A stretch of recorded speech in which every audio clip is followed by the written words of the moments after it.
as David has said, I'm talking tonight about Lost Wax for Lost Species, which is my most recent project, kindly sponsored by the founders. Before I launch right into that project, I thought I would start by a brief introduction as to sort of how I came to be doing that project at all. When I was at university, I got into the art of medalmaking. So this is the first medal that I made. And then I was awarded New Medalist of the Year when I graduated, and this led me to concentrate on making medals in Bulgaria. So these are all pieces that I made in my residency in Bulgaria. And then this sort of found me on the path of medal making and led me to this commission with the United Guild of St. Paul's Cathedral that David mentioned. So this is the gold-plated medal worn by the chorister boy to sort of signify his sponsorship by the United Guilds. And that's the reverse. And then here's a sort of close-up of the detail of a bronze version, so you can see. So it's very much depicting elements of St. Paul's Cathedral. And this connection with the founders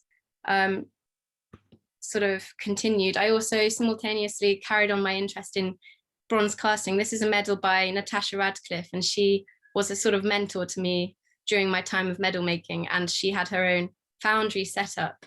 And it really interested me that you didn't have to just be the sculptor and the designer, but you could also actually enact the process of casting the bronze yourself in your studio. And so the founders put me on a short course with David Reed at the RCA, which was about setting up your own tabletop foundry. And then since then, I've carried on researching bronze casting. So I went to Nepal here and researched the kind of bronze casting they execute there. So in Nepal, the bronze casting is passed down through the Newari families. And so I spent time with Tejesh Manshakya and learned the traditional methods from him. Here are some clay molds in the foundry there. So they cast in clays, and that's a process that I'm still developing myself.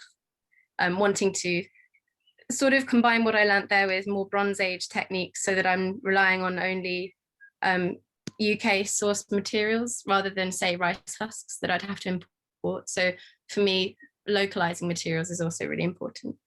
So I also went to India and looked specifically at the tribal Dokra casting methods and picked up knowledge there. And then ongoing is my portable foundry. So this is the portable foundry in use at a festival, and I use it for artist-led projects.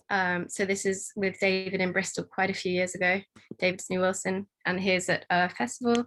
And I also use my foundry to cast sort of art pieces. So this is a recent piece I made at the Royal College of Art, and it's basically a bronze chess set which I made from foraged plants during the first lockdown. So sort of found myself alone with my furnace and the plants and developed this chess set in response to a poem by Sylvia Townsend Warner, in which she says, "And woe's me, and must one kiss revoke the silent wilderness?" And it really resonated to me with the time we were going through with the pandemic, the sort of return of the wilderness to rise.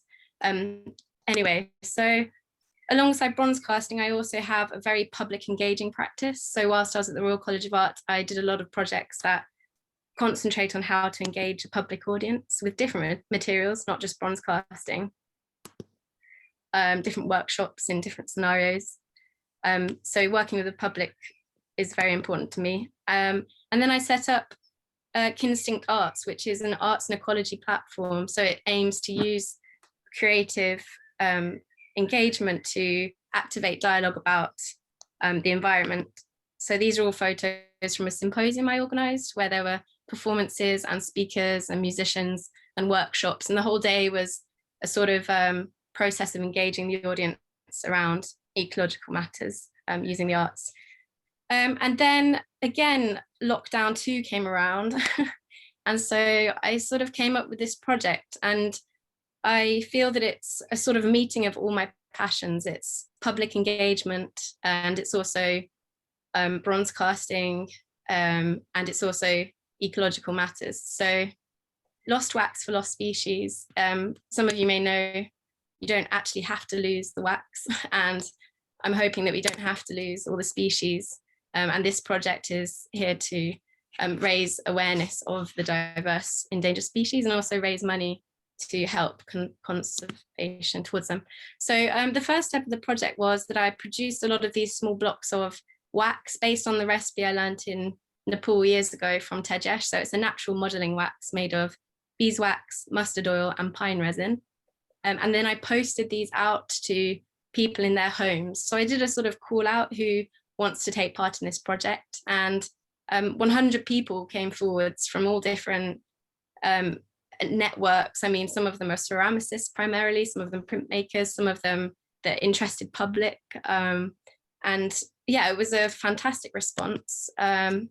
So with the participants, I started leading online wax workshops. So not many of them had actually used wax before to sculpt. So the idea was that over lockdown, from behind the doors of our houses, we were together online sculpting with the wax. So I led a series of these so that all of the participants could join in. And then sort of let them free to see what endangered species they came up with. So the idea was, here's a block of wax and please make with it, sculpt with it an endangered species of your choice. And so then they started arriving in the post. So I gave them my address and said, please post your creatures back to me by January. So this was November to January, and absolutely beautiful pieces started arriving at my house. And it was so joyful, really. It just mind-blowing, the engagement that people had with the project. Really, really pleasing. So that's just a few of them as I was unwrapping them. And then here's a whole bunch of the wax sculptures when I'd collected them all together. And, you know, it's just raised a really interesting sort of conversation about the diversity of endangered species. You know, there's 8 pangolins here, there's a coral polyp, there's rhinoceroses, and, you know, an endless list of creatures, which obviously on one hand it's bittersweet. It's a beautiful project, but it's very sad to be thinking about how many creatures are endangered due to our effect on the environment. So you can look at all of the wax sculptures. I documented them really carefully. They were so beautiful, and the process is, you know, there's a chance that something can be lost in the process. So I took really good documentation of all of the waxes, and you can go onto the website labeled here to see those. And there's also an Instagram if you use that, where each time I post one of these wax creatures, I actually do research about why it's endangered and who's out there trying to save it. So trying to maintain this dialogue of conservation, but also the lost wax casting process. So that being the other side of it, the lost wax casting process, I very much kept engaging the participants with the journey that their wax was taking. So I did sort of live of everything. I did live bronze casting, which was quite nerve-wracking. Sort of, you know, had the camera up and was doing the bronze casting in my garden. And you can find that online on the website. And also live ceramic shell. So I'll show you a bit of the live video.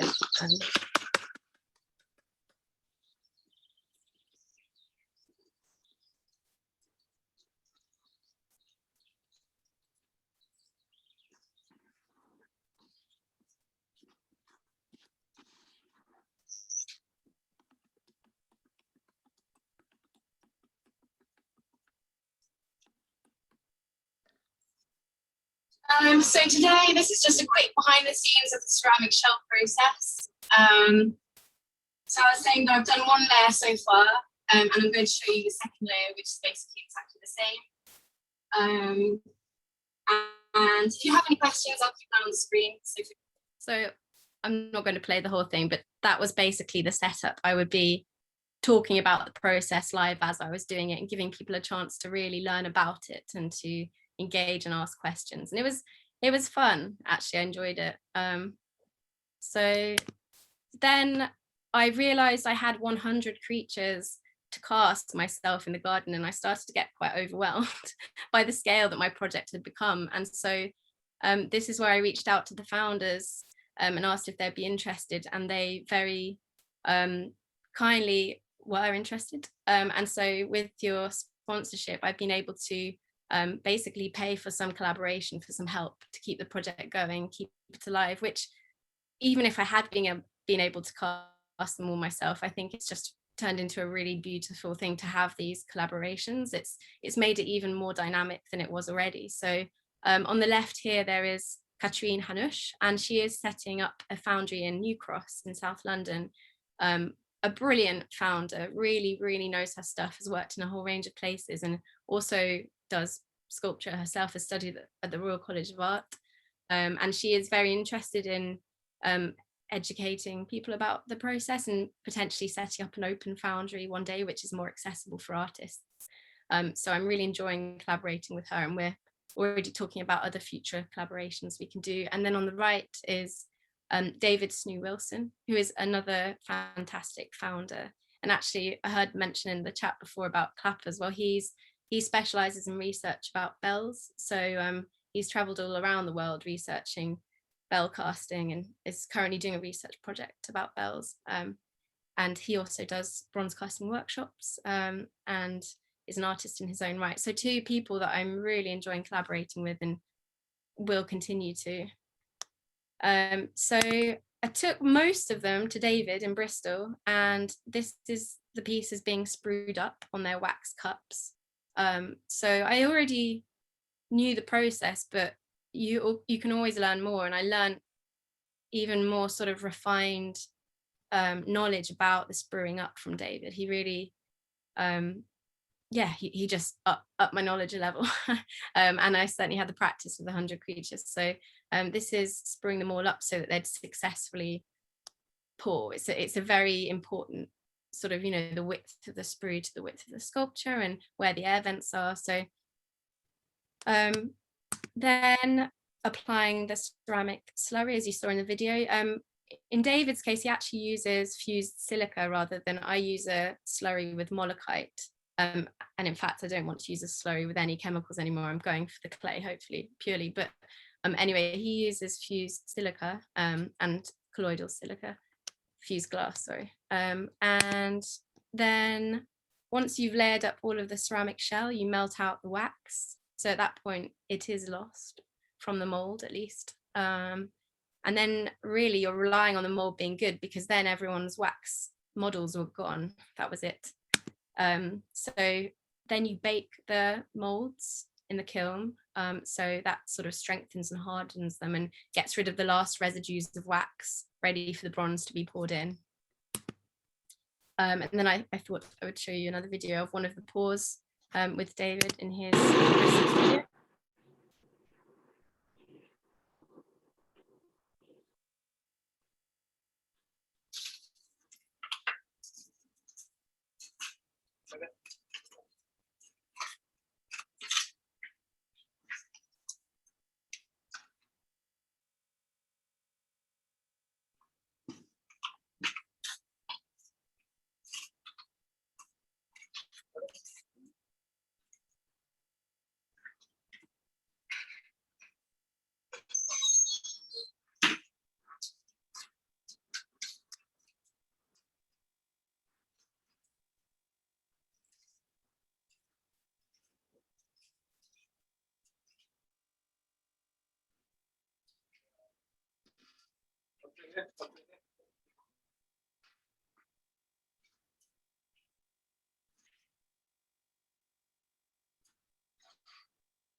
So yeah, that's pouring some bronze. At the beginning, I was taking the molds out of the kiln where you heat them up so that when the bronze goes in, it helps it flow to all the tiny detail in the creatures. Because it cools surprisingly quickly. It's about 1,200 almost degrees when it comes out of the furnace. And then it's very, very, very fast starting to cool and freeze. Yeah, so, and then this is how lots of them still are. They're all cast now, all 100 pieces. And then you basically have a lot of metal finishing to do. So cleaning off the ceramic shell and then sort of disguising where the bronze entered the piece, you know, the sprues, cutting them off, chasing the metal to recreate the texture, maybe where you've had to put the sprue in the side of a creature, or maybe the odd casting mistake, which some of which we're embracing because of the scale of what the project is.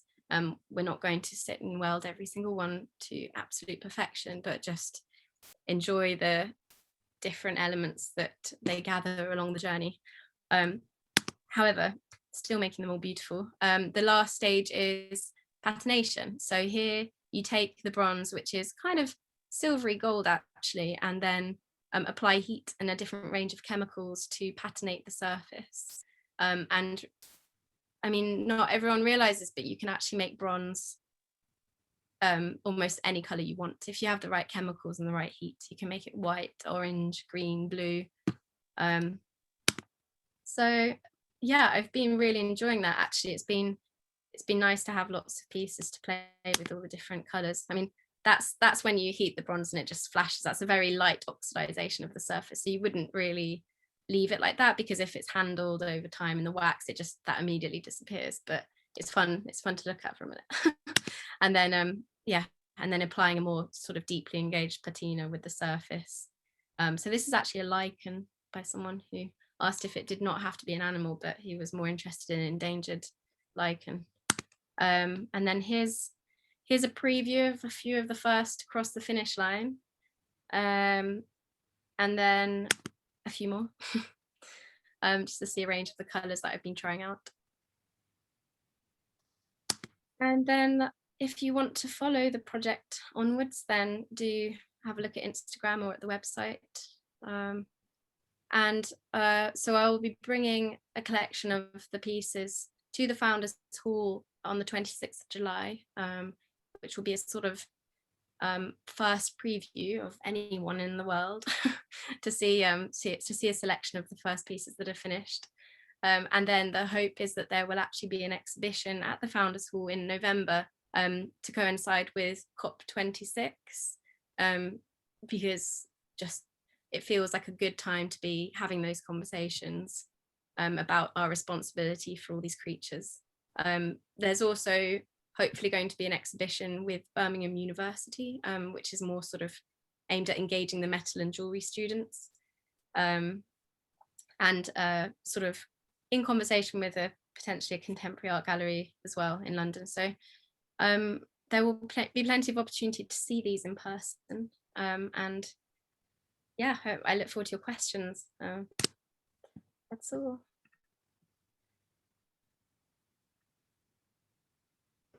Well, Abi, that was an astonishing journey through your project, which is, as I always imagined it would be from what I read,